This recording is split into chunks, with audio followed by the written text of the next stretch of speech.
A lot of people might be surprised that after 10 years of making My Life in Gaming, Try and I live in different parts of the country, about 8 hours apart actually, and we've worked remotely on the show pretty much the entire time. We were able to achieve this by using Dropbox, a cloud-based storage share, so that we could provide episode assets or full segments to one another.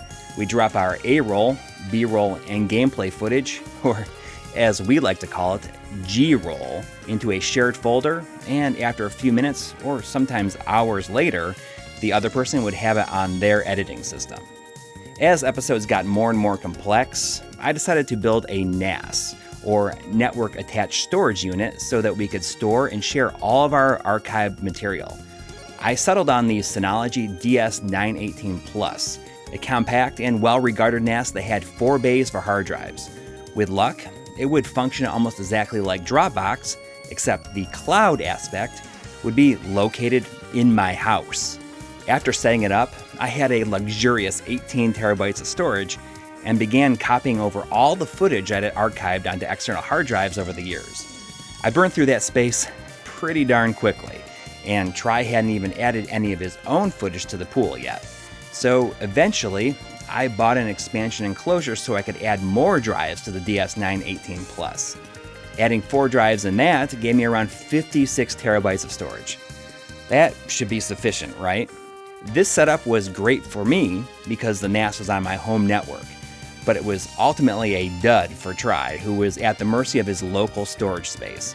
If there was a way he could pick and choose what archival footage he wanted to download, by way of clipped thumbnails or low-res proxy files, then he could shuttle through them and take a look at what he wanted. That would have been great. Every workaround that I came up was either too slow or wasn't efficient because video files can get to be pretty huge, especially 4K 60 material. The most convenient method was to use a FTP client, like FileZilla.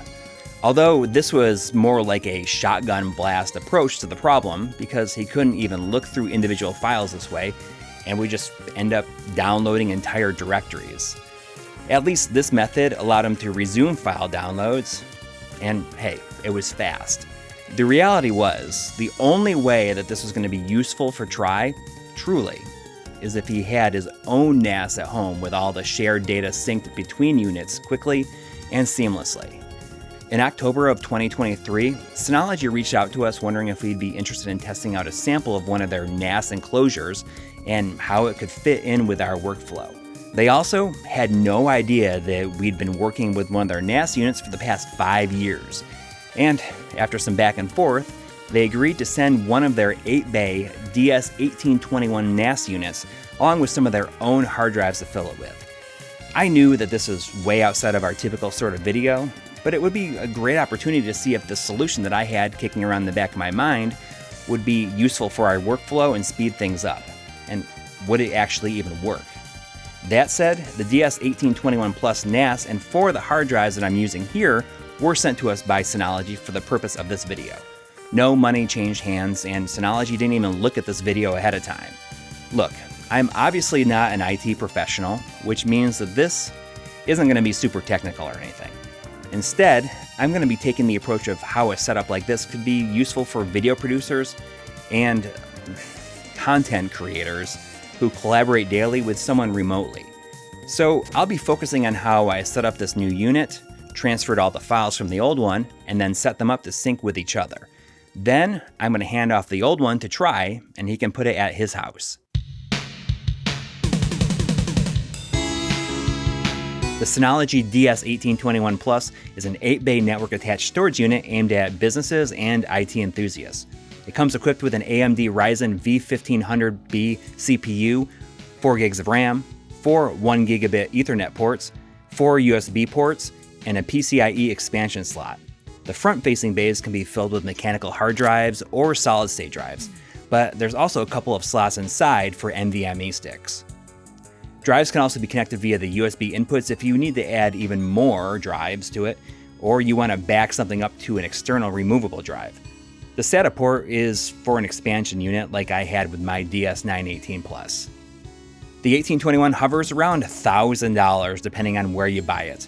That's without any drives installed, so you'll have to consider that into the cost too. There's a handy drive space calculator on Synology's website to help you figure out how much storage you'll end up with, depending on what type of RAID configuration you want to use. Unless you need 8 bays for a specific reason, this is probably all overkill for the typical user who just wants to back up their own files or stream their video and music rips to various places in the house. Those people probably want to get a 4-bay NAS. Although the CPU is a little older now, which tends to be the norm for a lot of NAS units, it's more than adequate for the job that it has to do. I do think that it's a worthy endeavor to up your RAM from the included 4 gigs to 32 gigs, which is the max. That cost me about $100. As a video person, I gotta tell you right now that, yeah, having a NAS full of hard drives is fast, but you're probably gonna be bottlenecked by your home network speed when it comes to editing footage directly off of it. My house is only set up with 1 gigabit devices, which means I have to copy footage to my computer's internal drives to edit it. However, that PCIe expansion slot that I mentioned can be used for a 10 gigabit expansion card, which would be fast enough to edit from. But that's a whole other can of worms and expenses that I just don't have the energy to take on right now. So as you can see, there can be significant additional costs beyond just getting the enclosure. Synology sent 4 of their 12 terabyte mechanical hard drives, but I needed storage size to be as close as possible to what I had in the other unit, especially since Try was going to be adding literal years of footage to our archive. So I went out and purchased a couple of 20 terabyte Seagate Ironwolf drives myself to make the capacity relatively equivalent. Getting the drives into the slots of the NAS wasn't a problem at all and shouldn't take long if you're not shooting B-roll of the process like I am.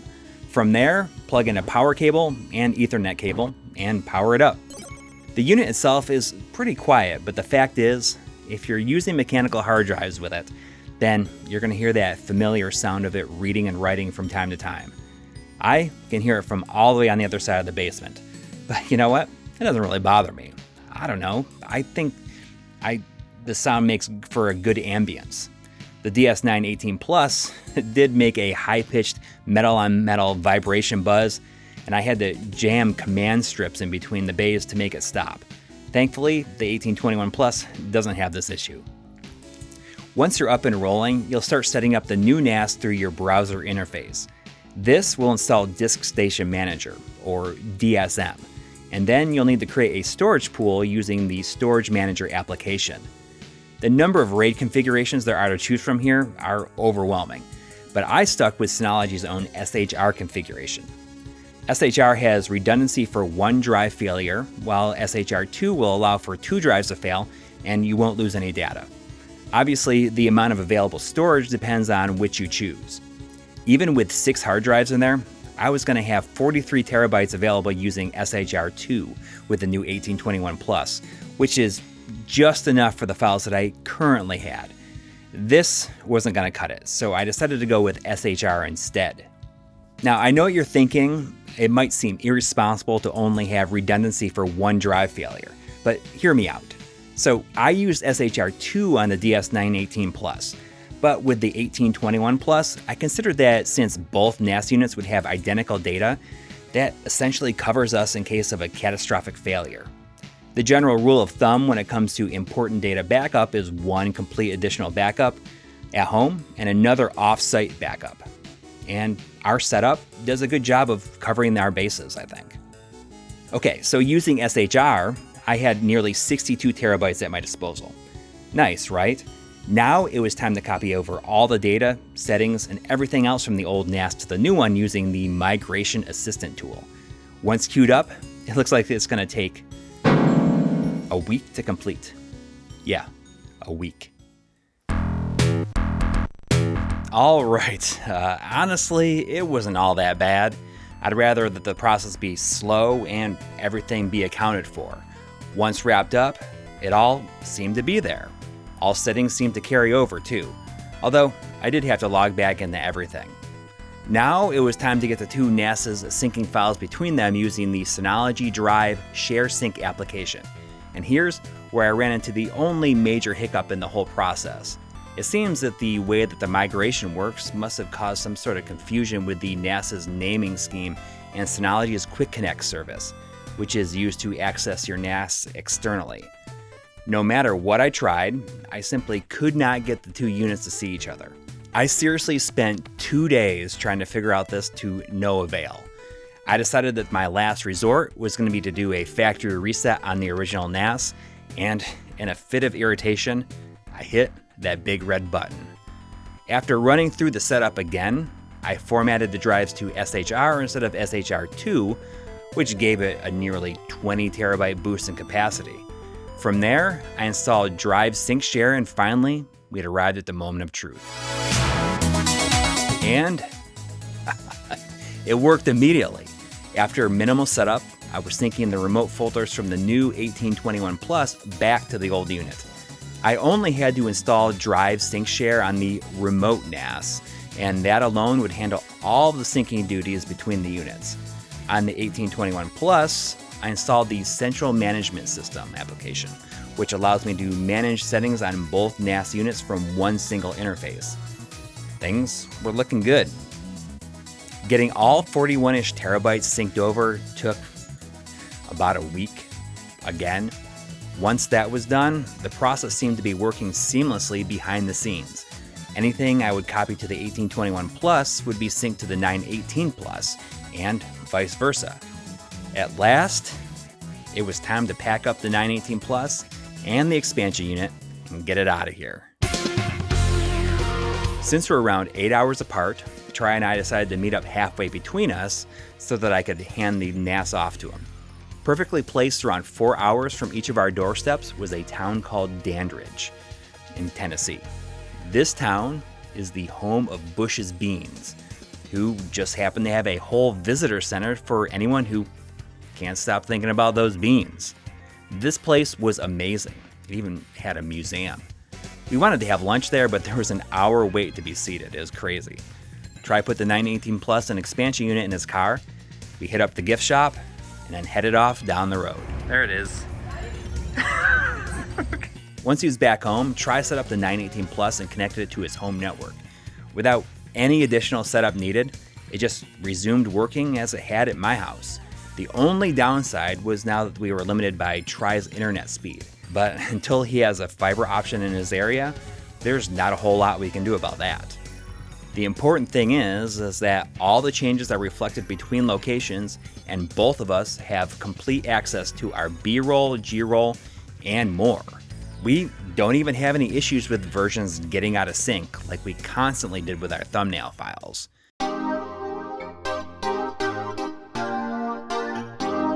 Now, I thought it'd be fun to take a closer look at how I have this whole video archive sorted. I worked for years as an assistant editor, so I'm all about file organization, you know? So I have 5 different folders in the MLiG media drive: B-roll, G-roll, archival, graphics, and stock. Graphics and stock footage are pretty self-explanatory. It's made up of footage that might be useful and other graphical overlay effects like light leaks, analog noise effects, and other random stuff that can be used in a video edit. Archival contains a bunch of material like VHS captures, shots of promotional items, B-roll shot in various locations like conventions or arcades or even places like Japan. B-roll is real-life product shots which are sorted by console, with subfolders for hardware variants, games, accessories, mods, and more. This also contains shots of different cables, upscalers, and random stuff that would be a pain in the butt to reshoot later on. G-roll is our gameplay capture, which is sorted out by game alphabetically, and then by platform and video signal. For instance, let's take a look at Super Mario World. We have a ton of recordings of this game in its various incarnations. We have original SNES recordings in composite and RGB, but also off-screen recordings of the game playing on a CRT. There's also some Nintendo Switch Online app captures of it both directly over HDMI and shots of the game on an LCD model. There's some Wii U Virtual Console capture and even 3DS off-screen recordings in here too. Heck, we even have some Retron 5 recordings of it because you never know when we might need it, and I don't think either of us are chomping at the bit to get that thing out again. But I have to mention a program called Advanced Renamer that helped me to not go insane while sorting through everything. This program lets you rename files based on a number of settings. In my case, I used a method that would rename the files using directory structure. This saved me an insane amount of time, and I don't even want to think about how long I would have taken without it. So I suppose it's worth saying that a NAS's usefulness goes far beyond what I've shown here, but I'm not sure how much of those other options apply to what we had in mind. We wanted a way to work remotely with each other to make videos for this channel and do that in a more streamlined fashion. Having all the footage we've amassed over the years available to both of us at all times should make our process faster and more convenient. It seems to be working well so far, even if it did take a little bit to get there.